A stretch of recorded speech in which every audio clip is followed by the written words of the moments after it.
Bonjour tout le monde, bienvenue sur votre chaîne Z6PO.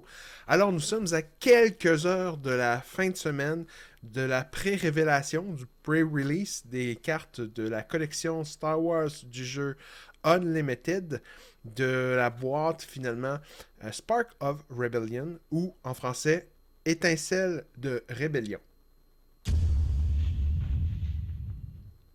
Alors comment il faut se préparer comme il faut pour réussir avoir une stratégie pour jouer ce genre d'événement qui va avoir lieu en fin de semaine. Cette organisation de jeu qui cherche à ouvrir des paquets nouveaux avec des cartes inconnues et que vous allez devoir construire des decks, des paquets pour pouvoir jouer au jeu de façon relativement compétitive tout en gardant en tête que c'est un jeu et bien sûr avoir le plus de plaisir possible en restant compétitif. Donc, pour une organisation d'une journée ou d'une soirée d'événements sealed, donc paquets scellés, vous allez avoir 6 paquets qui vont venir avec votre inscription normalement dans une boutique près de chez vous. Et avec, en plus de ces 6 paquets qui vous est donné avec le prix d'entrée, qui est généralement autour de 40$ canadiens, vous aurez aussi 2 cartes promotionnelles Dark Vador et de Luke Skywalker qui vont vous permettre aussi d'être utilisées pour la partie que vous vous apprêtez à jouer. Donc des cartes qui vous permettront de jouer d'autres cartes de couleur rouge dans le cas de Vador ou bleu dans le cas de Luke. Donc c'est 6 paquets de 16 cartes, ce qui donne 96 cartes que vous allez devoir classifier pour pouvoir construire un paquet de 30 cartes qui va se tenir avec des couleurs qui sont associées à votre personnage que vous allez choisir, soit Vador Luke ou un personnage que vous aurez développé dans un des 6 paquets, car chaque paquet que vous allez développer, chaque paquet contient un leader qu'on appelle un chef et une base que vous aurez la possibilité de choisir pour construire la couleur de vos decks que vous apprêtez à jouer. Le deck que vous allez construire doit être constitué de 30 cartes. Il faut garder en tête que le jeu s'appelle Unlimited, donc infini, et les possibilités sont ainsi.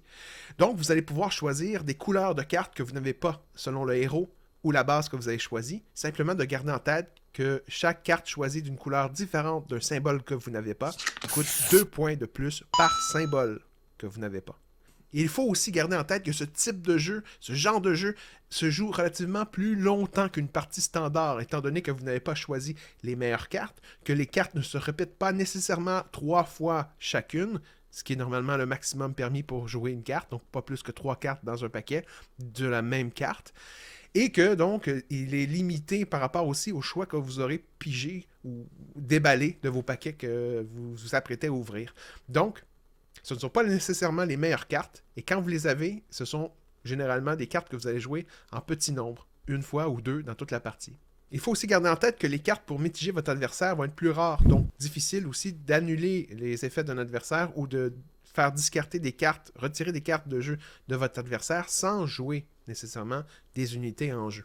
Les parties seront donc beaucoup plus longues et le nombre de personnages accumulés normalement sur la table seront plus élevés. Que choisir donc comme carte pour débuter une fois que vous avez ouvert vos 6 paquets? Premièrement, quand vous ouvrez vos 6 paquets, assurez-vous de bien les classifier, c'est-à-dire que vous allez devoir faire de petites piles selon les couleurs des cartes que vous allez ouvrir les unes après les autres. Donc un paquet de rouge, un paquet de vert, un paquet de jaune, un paquet de bleu. N'oubliez pas aussi de diviser vos paquets de couleurs selon les symboles vilains ou les symboles héros aussi. Donc, une fois fini, vous aurez environ 10 à 12 piles que vous aurez entassées sur la table et que vous allez pouvoir calculer ou estimer le nombre de cartes par petit paquet pour vous rendre compte, selon ce que vous avez pigé, les quantités de cartes qui vous sont disponibles selon les couleurs aussi, avant de choisir votre héros. Donc, sur quoi se fier pour choisir votre héros ou votre base? Rappelez-vous que les héros qui sortent rapidement sur le jeu peuvent changer rapidement la situation. Des personnages comme l'Empereur peuvent être très puissants une fois sortis, mais peut prendre tellement de temps à sortir que vous avez eu le temps, votre adversaire, de neutraliser votre jeu avant que l'Empereur puisse sortir, par exemple. Donc, un personnage qui sort relativement rapidement est très important. Cherchez aussi des personnages où les habilités peuvent être vraiment intéressantes par rapport au jeu. C'est-à-dire un personnage qui ne possède aucune habilité, comme Hera, par exemple, est un personnage beaucoup moins intéressant à jouer dans ce type de jeu. Maintenant, comment choisir son personnage ou la couleur de sa base? Donc, quelle couleur de carte choisir? Quelle couleur de carte de base? Quelle couleur de personnage choisir? Et selon les options qu'on a sur notre table, selon ce que l'on a déballé. Première des choses, il est important, selon plusieurs personnes qui ont déjà expérimenté le jeu, que ce soit en ligne ou en personne, selon les différentes chaînes YouTube qui existent en anglais, il est très important de choisir selon les meilleures cartes, ou ce que j'appelle les cartes Maximus, que vous aurez choisies et développées de vos decks. Donc, qu'est-ce qu'une carte Maximus? Une carte Maximus ou une carte Boom, comme certains peuvent les nommer, ce sont des cartes qui sont très puissantes et qui vont changer le jeu, surtout vers la fin de la partie. Ce sont des cartes donc qui ont un coût entre 6 et 8. Et selon les couleurs, il y a certaines cartes qui sont très intéressantes à analyser et vous devriez réfléchir fortement à les choisir et ça devrait influencer le choix de votre couleur, soit de base ou soit de personnage. Première couleur à analyser pour cette ouverture de cartes, c'est les cartes vertes qui, selon moi, sont probablement les plus fortes et les plus intéressantes. Donc, dans les cartes vertes, si vous avez le Overwhelm Barrage, le OB, comme ils l'appellent souvent sur Internet, vous devez prendre cette carte. Que ce soit une couleur que vous n'avez pas nécessairement, quitte à la rajouter avec une couleur en payant des coûts extra pour la jouer, c'est selon moi la meilleure carte du jeu pour l'instant, pour Étincelle de Rébellion. Vous devez conserver cette carte, elle est extrêmement forte, elle vous permet de changer rapidement la partie, balayer la table de votre adversaire, en plus de faire un dommage sensiblement important à la base adverse. Autre carte verte importante, Dark Vador, le Home One des rebelles, et aussi le U-Wing qui vous permet de contrôler vos cartes, 10 cartes quand même que vous avez pigées, donc que vous allez pouvoir contrôler dans un paquet de cartes de 30 cartes qui sont pas souvent répétées, hein, les cartes, c'est souvent un seul exemplaire, une seule exemplaire, donc ces cartes-là vont être importantes à aller chercher, et donc ce type de carte peut contrôler votre paquet et donc contrôler le jeu aussi.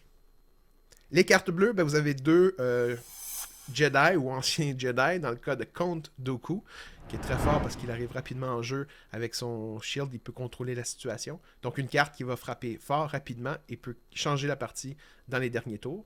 Et vous avez Luke Skywalker qui lui aussi est très fort, qui va aider les autres unités qui l'entourent. Pour les cartes rouges, vous avez la Ruthless Rider qui va intervenir dans l'espace.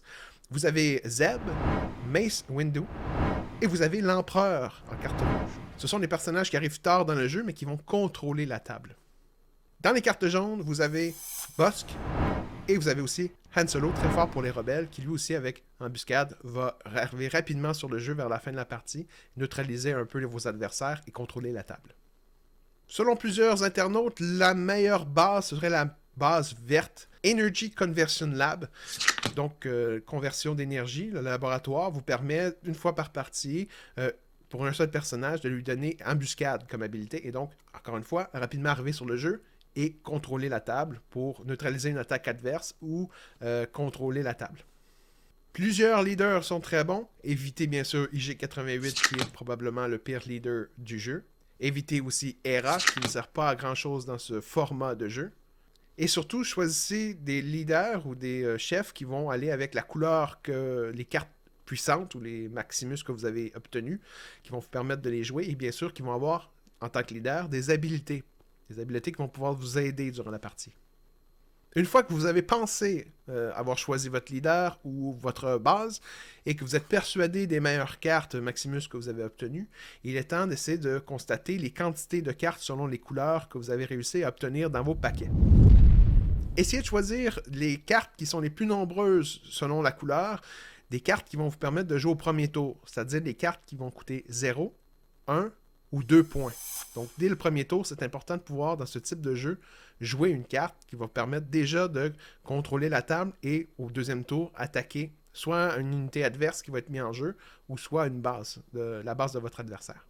Idéalement, les cartes de 0 à 2 points devraient représenter le tiers ou un peu plus même que le tiers de votre deck. Donc, un deck pour ce type de jeu, c'est 30 cartes. Donc, plus de 10 cartes idéalement. Entre 10 et 15 cartes de coût de 2 et moins.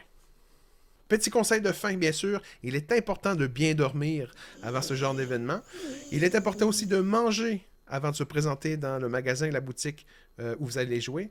Et bien sûr, de rester hydraté durant les parties. Le but le plus important, s'amuser. C'est le but ultime de ce genre de jeu. C'est ce qui conclut la vidéo d'aujourd'hui. Je vous souhaite la meilleure des chances dans les cartes que vous allez obtenir dans l'ouverture de vos paquets. Et que les probabilités soient avec vous.